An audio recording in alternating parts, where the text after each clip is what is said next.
CCM is no longer being evaluated only as a system that produces statements, policies, or notices, right? The communication momentum is now where customer data, journey context, rules, and experiences matters most.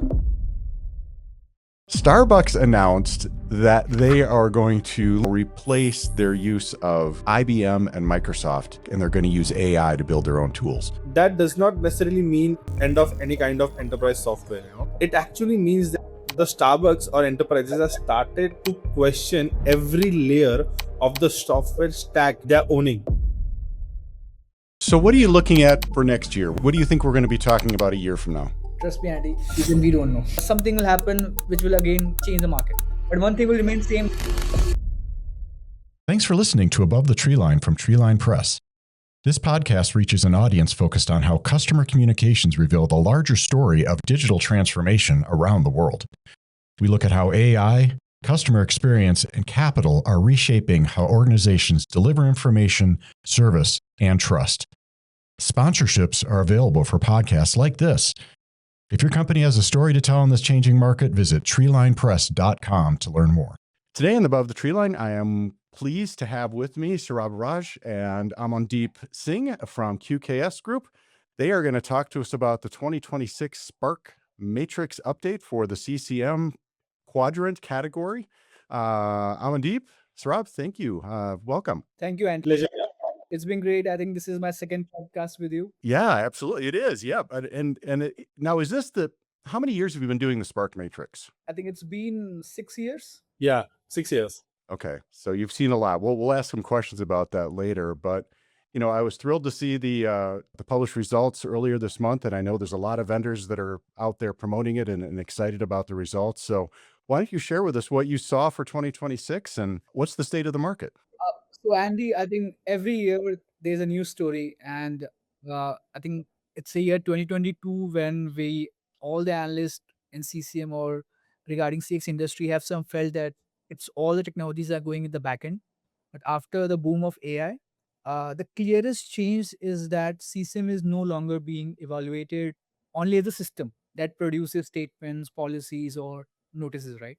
So those production remains essential capabilities. I won't be debating on that because we are working in a regulated communication. Still has to be very accurate and traceable. However, the communication momentum is now where customer data, journey context, rules, and experiences matters most. So I would also be very careful with the language here. We are not saying that every CCM vendor has already become a complete customer experience platform. And we are not saying that competition is become irrelevant. The opposite is true, to be honest. The competition remains the foundation, of course, but the market now expects that foundation to connect with the rest of their enterprise. Let's say a strong platform must help the buyer control, change, reduce template complexity, and coordinate communication across real journeys. So it must also help the buyer proven that communication improved an outcome rather than merely confirming that a file was generated and delivered. And from a wider perspective, I would say this is part of a broader conversion. I think Amandeep will be putting more light on it in the later time. But we can see the conversion of CCM with CPaaS, CCaaS. This is something new.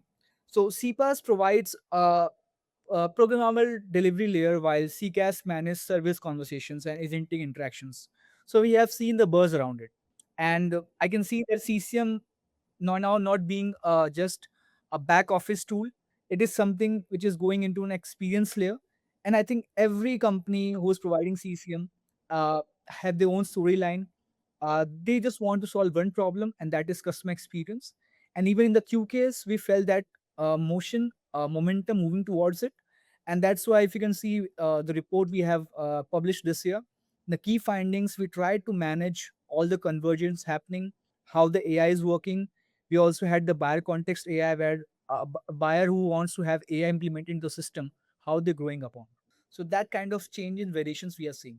In fact, I think from my if I summarize this in just one statement, Andy and Saurabh, I think the market, I think it's started to separate vendors that are actually improving the traditional CCM environment from those who are building a broader communication operating layer, one that connects data, content, customer context, governance, delivery, and the action that follows the communication. Like Saurabh mentioned about convergence.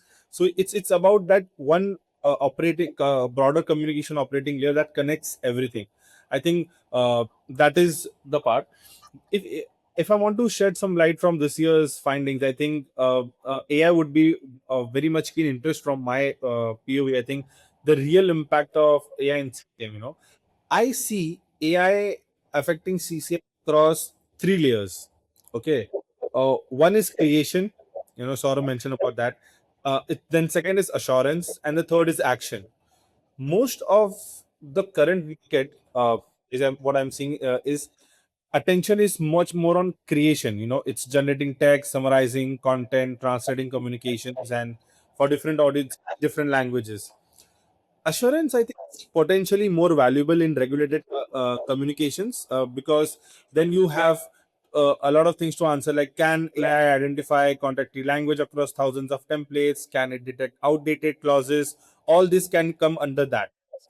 And these capabilities, I think, addresses a very expensive part of CRM that is rarely visible to the customer. The time and risk involved in maintaining the communication estate, I think that is really important. And the third, what I mentioned, is action. So a communication should not simply inform a customer. I think it should help that customer understand why it happened, why it matters, and what they need to do next.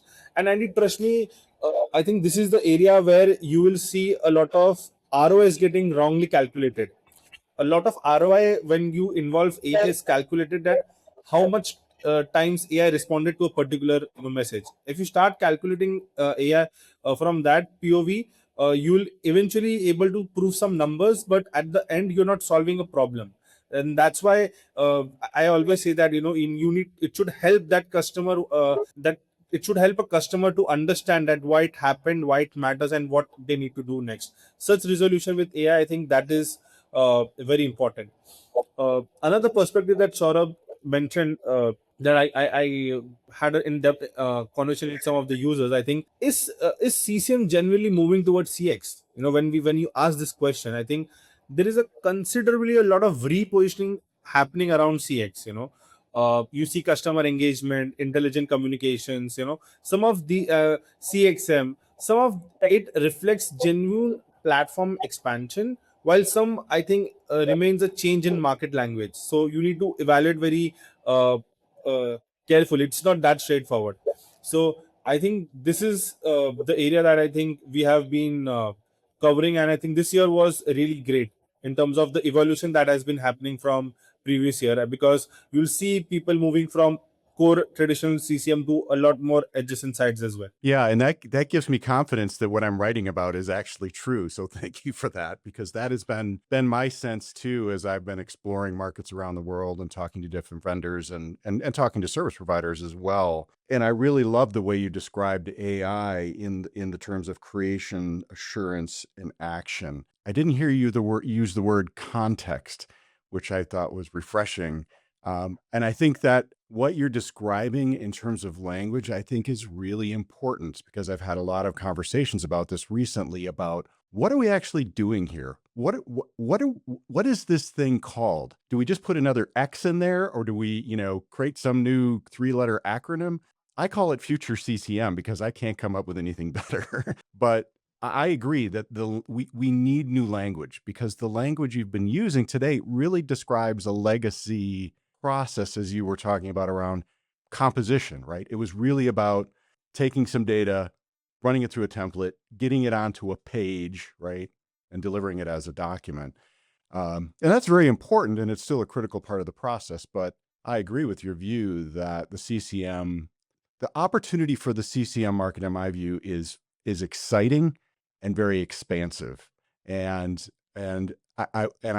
I'm thrilled to hear you sort of have that same view, because I think there is a tremendous opportunity in this space. And you're right, Amandeep, there are vendors that are sort of bifurcating along certain lines of sort of how they see their role in that evolution of that market. And so we're going to get into the results of I don't want to call it the magic quadrant because it actually has 6 quadrants or 6 areas. But you said converting to CX. Now, in my language, I hear Martech. Is that what you mean by that when we're sort of talking about CCM evolving into more customer experiences? Is it really where it's starting to bump up with more of the traditional Martech sort of applications? Because I see Adobe is here on the Spark matrix, and traditionally we would have called them a Martech vendor. uh, Andy, I think I would not say only limited to Martech. And not exactly also Martech. When we are describing a next wave of, or maybe how this is transitioning to CX, I think it is trying to become a very important component of what current CX has been defined. So if you bring CX as a, it's just nothing but how the experience of a customer journey should be in a proper flow and in a unified format. So there should not be any disconnections of the systems. The data should flow seamlessly. So if you see, there is Martech, then there is CCAS, and then there is again CCM is there. Then is again enabler of engine of coming from CPaaS. So if you see, every four technologies that are very work very cohesively to bridge this journey, that there should be no disconnected system. Again, there is also CRM, where all the data resides. Where I think CCM is enabling that is, providing that governed communication layer context to these technologies, so that they can do their job without breaking this customer journey. So for instance, there might be a customer who just calls an agent and just tell, hey, my insurance premium, I cannot pay it in just one go, can you just break it into three halves? So the query is raised, but the ability of that communication context, governed communication, sits within the CCM. If they are able to access that and deliver it through that partnership and integration, I think it actually covers and doesn't break the journey of that customer. So when I see CCM towards the CXM, I think they play an important part of that governed communication enabler layer, where they give the context to that communication in a governed environment where the journey doesn't breaks and CX is achieved.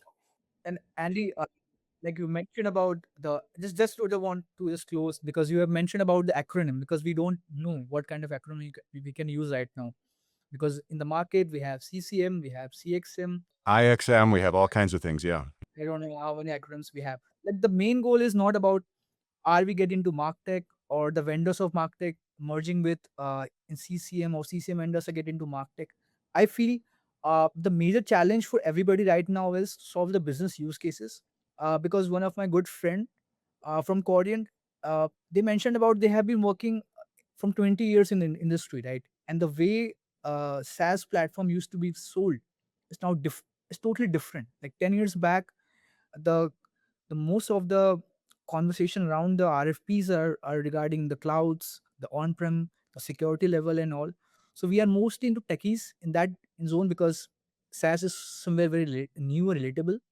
But now SaaS is becoming only solutions and for some vendors. And now moving one stage ahead, we have a business use cases, because we can't gonna sell the whole platform to any bank or any health insurance. You need to have a compilation of your platforms or your modules as a modules. I'll say that every module can solve a problem. Let's say if like Amandeep mentioned about the insurance problem, where the agent when I have my insurance got expired and I got getting I have to connect with the agent. Now agent needs in the back let's say 6 years back, agent needs to connect with the IT team, then they will changes the template, then again that been delivered to the customer. It's a long process.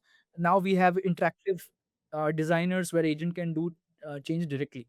So they have the module setup, right? So it's not about the conversions and all, but the end goal is like all the acronyms. If you see the definitions of all the acronyms, you will find context, experience will be remain in this in every definition.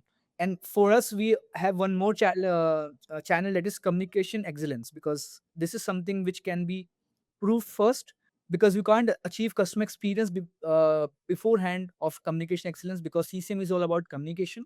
So that needs to be done, and with the coverage of like Mandeep mentioned about compliances and everything, auditing, AI provenance and all. So that supports that definitions and debates. So I think that kind of a perspective we have in the market right now. So the sum of that, when I think about it, is the importance or the role of CCM in the enterprise is evolving clearly and becoming more important, right? It's the job to do is becoming more important for the CCM industry. And is that primarily because of the regulated component, the fact that at least in the United States and other countries, these communications are regulated as well. But is it really the regulations? Is that sort of the moat that sort of makes it CCM? I think, Andy, if I say the biggest compliances comes from United States and Europe, and we always have seen United States versus Europe. The compliance are quite strong in that regions, and any vendors, any banks, and any platform service that need to have those, because we can even evaluation. We have seen the difference is not that one region is more advanced than the other. The difference is that starting point for the buying decisions in, let's say, in the United States, CCM evaluations are often shaped by vertical requirements, right? Healthcare buyer focus on HIPAA, high trust, regulated member communications. And when we say about insurers, look closely at guideware and policy system integrations. When we get into European evaluations, it's tend to place more visible weight in sovereignty, accessibility, and digital trust. So there, the GDPR is now joined by DORA, and I think it's NIS too. I feel. So in many enterprises, the risk conversation is there. So the European design preference is mostly towards the compliances like they have right now, and when you say about USA, they're more towards the experience layer. So that kind of difference we have seen in the evaluation. But when we get into the Asia Pacific region, or let's say Latin and Africa, I feel compliances are not heavily due. The vendors mostly play on the prices, and mostly in the Asia Pacific, we have seen that the pricing is the most important. In this evaluation, we have interviewed around 113 plus end users, I think, Amandeep. And when we say the demographics from Asia Pacific, uh, you will be surprised that the most concerning part for them is surprising. And when we say CCM, it's mostly about regulations and all. So again, it's all about the priorities, how you gonna, what kind of customers you're operating on. When we say the Martech is very heavily focused on experience part, because there you have options to experiment. When we get into RegTech, you have hands tied behind. So it's very difficult to operate on experience layer. So that kind of trouble we have seen in the market for in the compliance heavy regions and all. Just one more point there to add, Andy. Saurabh mentioned about some of uh, the buyer conversations, and he also mentioned about how the use cases affect, right? One of the best things that we have seen this year in all the conversations that we have have with buyers, the way they are trying to procure CCM has completely changed. So if you currently measure, uh, you don't go and sell a new CCM solution. you know Either there is an existing solution already there, or you're trying to replace a legacy system there, right? And the way the CCM demand is, it is not coming directly for the CCM aspect, and that's why you'll also see the the vendors, they are already responded by changing how they package and position their capabilities. A lot of vendors, right? And just to give you a glimpse, if you see, if the use case is from modernization, they bring the CIO and enterprise architecture team. If the use case is more related to, as Saurabh mentioned, regulatory assurance, they bring the compliance and operations. If it is customer service correspondence, they bring that CX leadership. If it's more of a digital onboarding, they get that digital and process teams.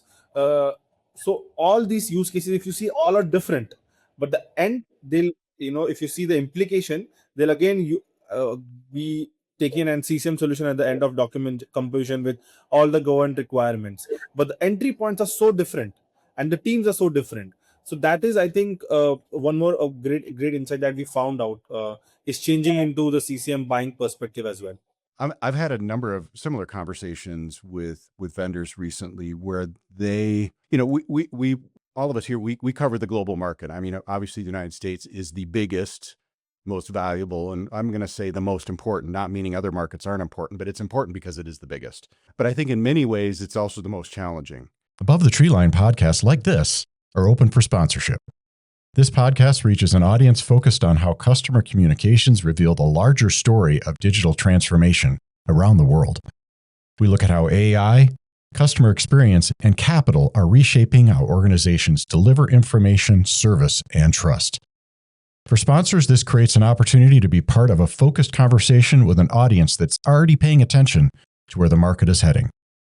Treeline Press works with organizations through sponsorships, branded podcasts, executive interviews, event coverage, moderated discussions, and more.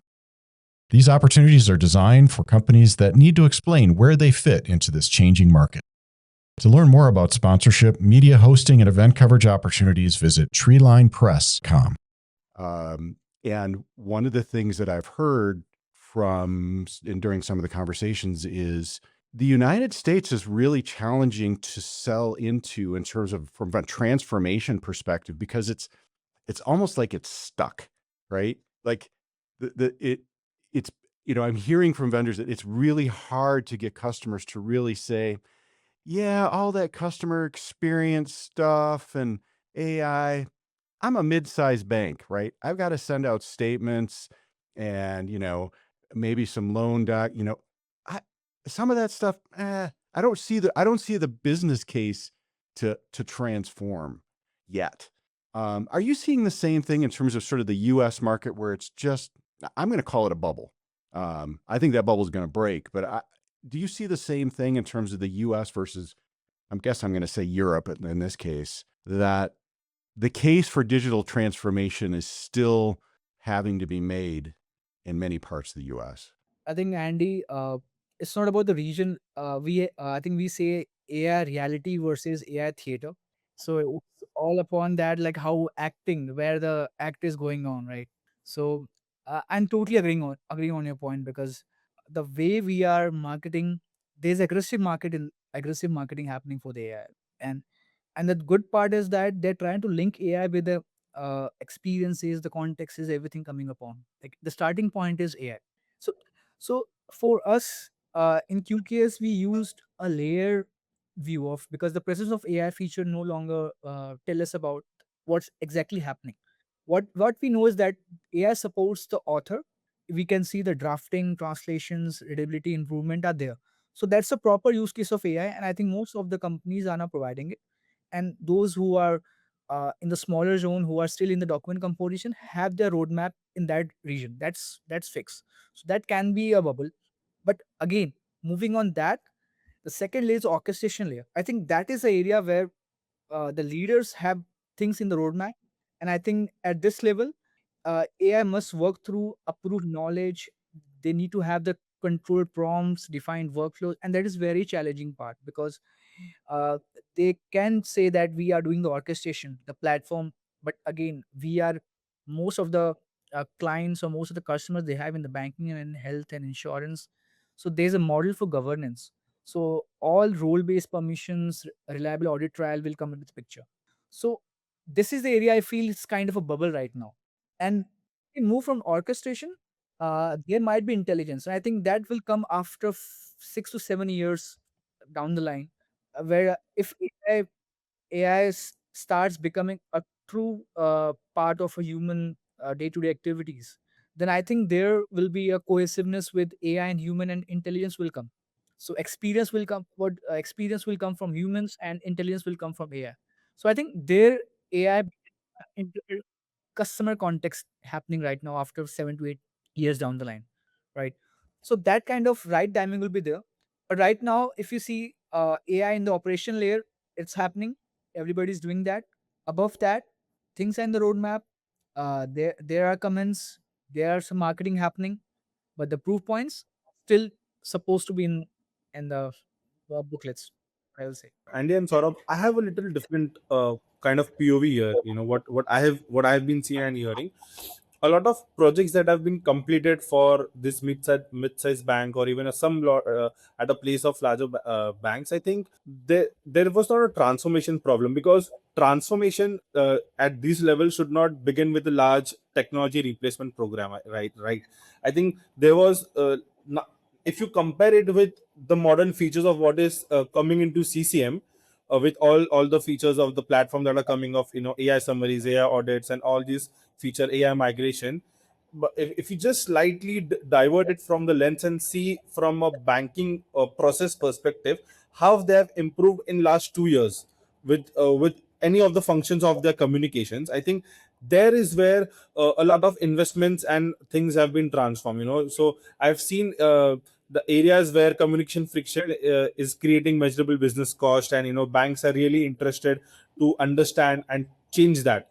Once you change into that system, once you adopt a particular new modern technology, then you need a connected ecosystem to that.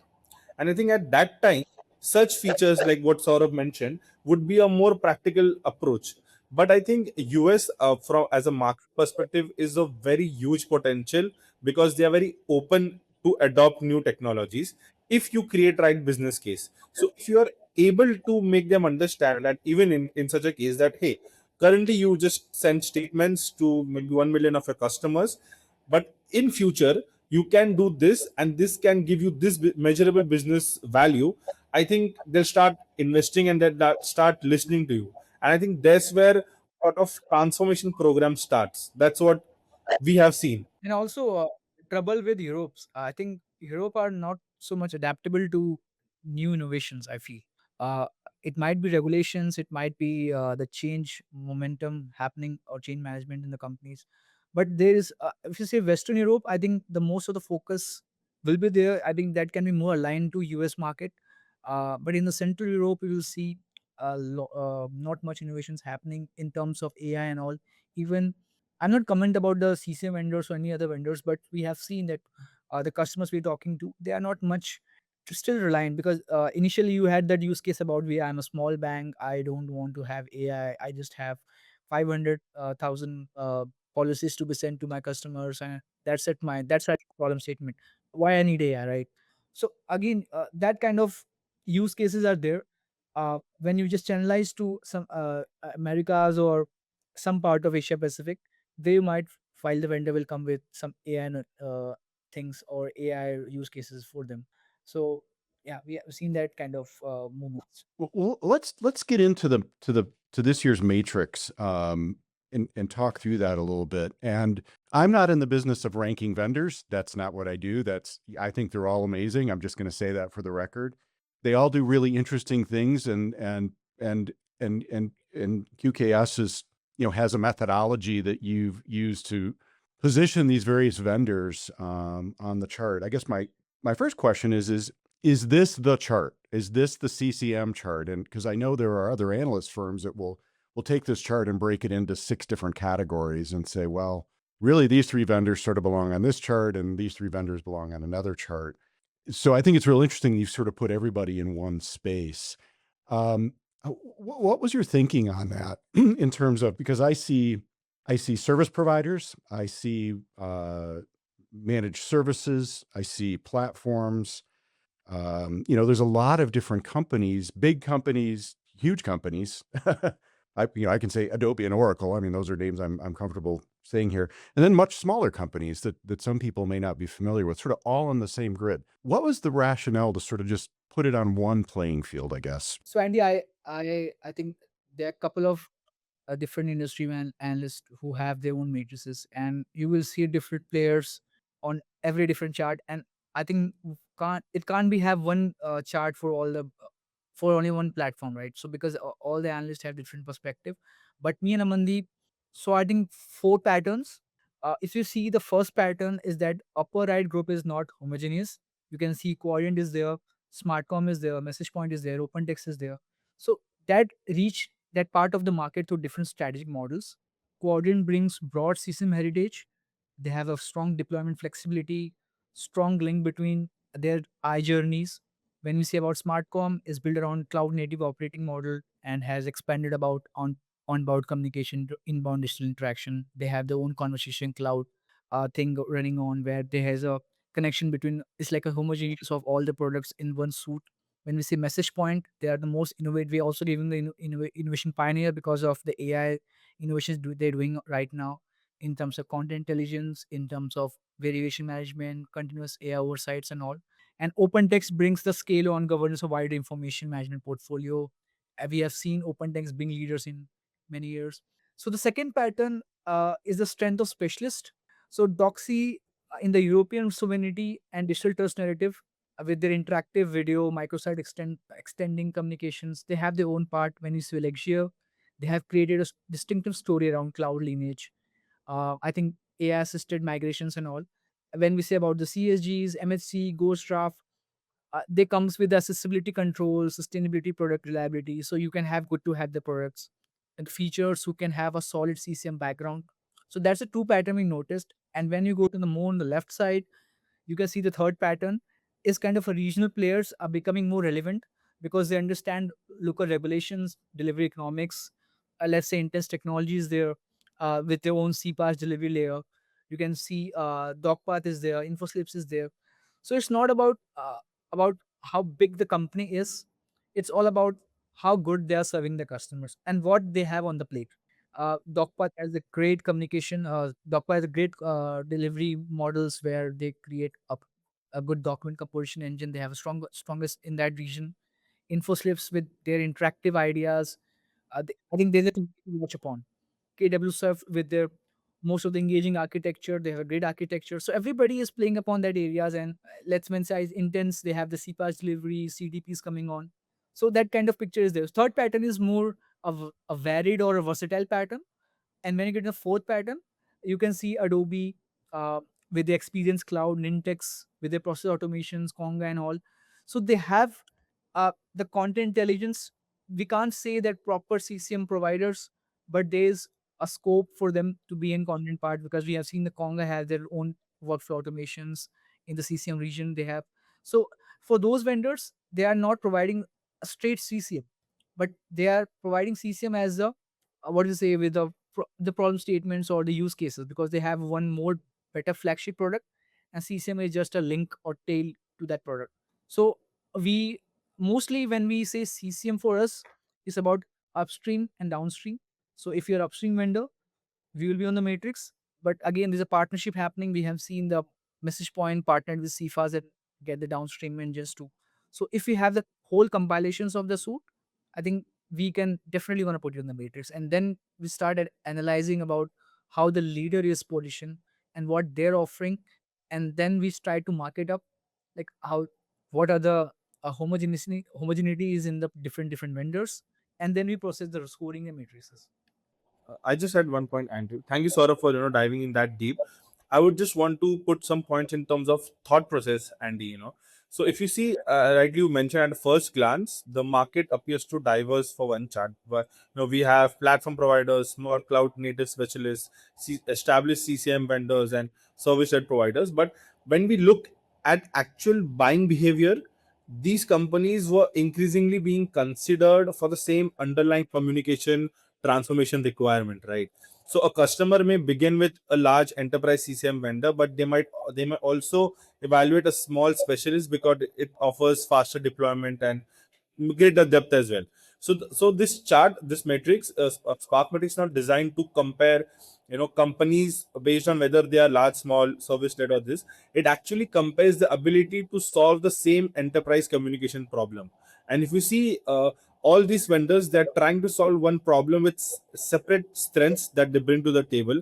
And then of course we have certain parameters that how we differentiate between them. But ultimately the thought process is that we need to give that holistic view how buyers can choose from the same underlying problem that they need to get solved. Thank you for that. That is really fascinating, and I'm eventually over time I hope to reach out to the CEOs of all of these companies. I'm got a number of them coming on my podcast here later this summer. Message Point will be on. Steve from Message Point will be on.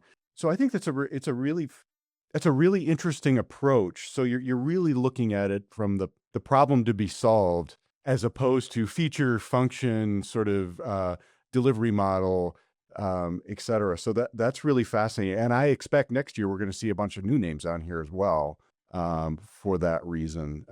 I'm sure that you all the time, I get people reaching out to me from parts of the world that have these fascinating solutions. It's like, yeah, let's bring it on. I wanted to get your feedback on something that I read yesterday, and I don't know if you saw this in the news, but I thought it was worthy of conversation today, specific around AI. But Starbucks announced that they are going to limit or reduce or somehow replace their use of IBM and Microsoft in their enterprise stack, and they're going to use AI to build their own tools.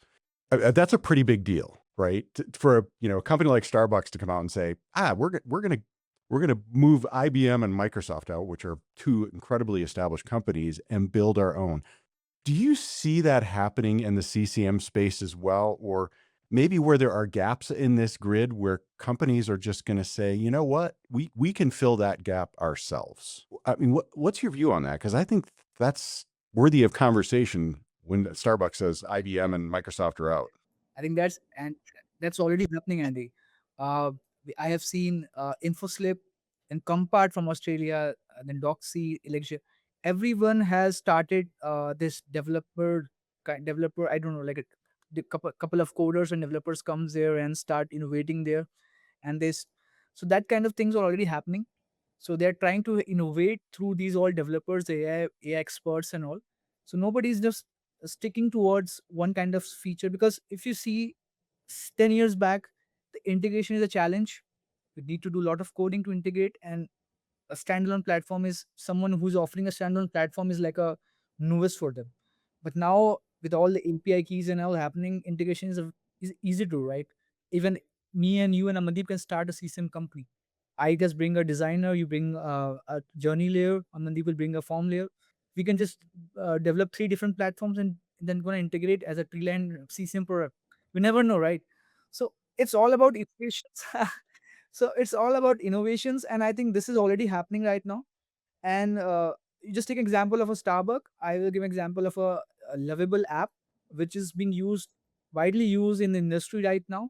And I just heard a news about that a CRM, they got a deal about a CRM platform. They are not CRM providers.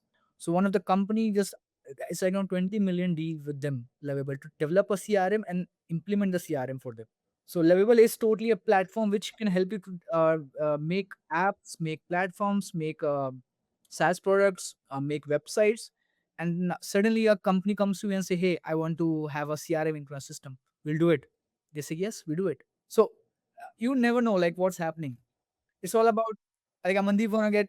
I am no Amandeep is just ready to just get into that because he knows much more and more about that area. But I just want to say that it's already happening, Andy, and I'm pretty much sure you will see different players with different ideation happening. And I think in coming months we have some webinars where you'll be surprised to see some of the platforms like what is it CCM. You'll be shocked to see the platforms. Yeah, it sounds like we need to start hosting hackathons again. I mean, wasn't that a thing years ago? Yeah, I will use the word hackathons. Yeah. Andy, uh, I think this is one of the best point that you brought out, or maybe the question that you brought out in today's session. For this, I would want you to look at from this perspective.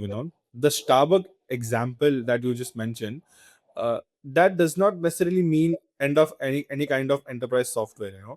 It actually means that the Starbucks or enterprises have started to question every layer of the software stack they're owning, and they're trying to go deeper in understanding why are we paying so much recurring license for something we can just customize to our way that we do, and why should we adapt to their way. A lot of, if you see the earlier digital transformation that happened through SAP, the ERP, companies had to make themselves utilize in kind how ERPs were there. But now it's much more question that why do we need to do that when we can have a heavily customization. And trust me, that question can absolutely reach to CCM. For many years, if you see, enterprise have accepted that customer communication required a large specialist platform, business rules, composition, print production, regulatory controls, which was very extremely difficult to build. But I think what AI does, it just changes the part of that calculation and not all of it. An organization can, they can build content generation interface and approval workflow, or maybe much faster that they could you build yesterday. But I think those capabilities which are only easier to build internally will be focused. So it's a chart, again a chart of high risk and what is at high at risk and what is at low in risk. So the low hanging fruits will try to get commoditized with the help of AI. But I think the majority of the CCM still will be within that governance and layer where these vendors bring along to play. I think it will be there. So what are you looking at for next year? What do you think we're going to be talking about a year from now? Trust me, Andy, even we don't know. You don't know. Okay, that's an honest answer. I like that. I just want to be honest on that because when we started this evaluation, I said, Amandeep, last year we have seen a lot of use cases about AI. Let's grill vendors on AI use cases. Let's ask them like, hey, you about this kind of features and all. Is it there? We are surprised. It's already been there, and now they're already planning for the next stage. And we are like, in 1 year, how much they can innovate? It's like every month something new gets launched. Many companies are now getting in AI, somewhere good giving into AI content provenance. So everybody is just playing their part, and you never know what's happening in the next year. It's all about expectations, like what they committed last year. We try to build upon that, and I'm pretty much sure something will happen which will again change the market. But one thing will remain same: they want to serve the customer experience. That I'm pretty much sure. And Andy, why we say, why I think I align with Saurabh that even we need to have a track, though we have a blurry picture. And uh, this year we last year when we were talking with a lot of vendors and end users, the conversations were around centered around modernization. We met in US also, Andy, right? It was on modernization, AI migration. It was omni-channel delivery. We had a discussion on that as well, and business users control and less dependency on IT. So we had a focus that all this has been evolved, and now there would be a cloud solution of the forms, and there might be some more updates to this area. But when we heard the stories, it was so different and unique in its way, where like we just discussed, every vendor is trying to reposition itself in terms of how they are contributing to this problem in different ways. And we thought, okay, this is another like new way. So that's what we think, that everyone will be stick on working on the communication experience and contributing to the CX. But the way they're gonna do it is still very, it can be surprising as well. One thing, I think from not next year will be starting point. In couple of years, you won't hear like platform. You start hearing suit, portfolio. This kind of words gonna get into in every report, in every voice of customer or any vendor, because that's for sure. Because only like not every company wants to just play their cards on one platform. We have five platforms. How about we create modules, we create a suite, and just deliver to the customer, because one leads to another, right? That's going to really be interesting to watch because that's going to really disrupt revenue. I mean, that's going to be really fascinating to see how that plays out. And you can see that MCP layer is already been in the market. Every vendor is now talking about MCPs. So, and that's a clear roadmap or clear pathway to, if you want to build a suite, you need to have MCP integrated, or you have to design your own architecture MCPs. So definitely you are gonna hear words like suits, portfolios, and all kinds of things. Interesting. Well, I know QKS is going to be there watching all that for us. I'm really excited to see what's next. Thank you so much, Andy. It's always been fun to talk to you and understand the market. And I think with analyst, we are kind of techies who just see platforms, sleep platforms, eat technologies and our whatever do. But again, when we talk with you, it comes within some emotions because you have been in industry for many years. We have that experience, and it always great learning from you. You started with the print industry, and now you also get into CCM market. And your perspective about the market, your perspective about the region specifically. It's always been a mango, and I always read your blogs, reads your web, and I think congratulations to you to all the Tree Land Press. It's a beautiful website. I think that you showed us last time. So congrats on that. Hoping to meet you again in the US. Thank you, gentlemen. I appreciate your time today. Thanks for being on Above the Tree Line. Thanks for listening to Above the Tree Line from Treeline Press. This podcast reaches an audience focused on how customer communications reveal the larger story of digital transformation around the world. If your company has a story to tell about how AI, customer experience, or technology are reshaping how organizations deliver information, service, and trust, visit treelinepress.com to learn more.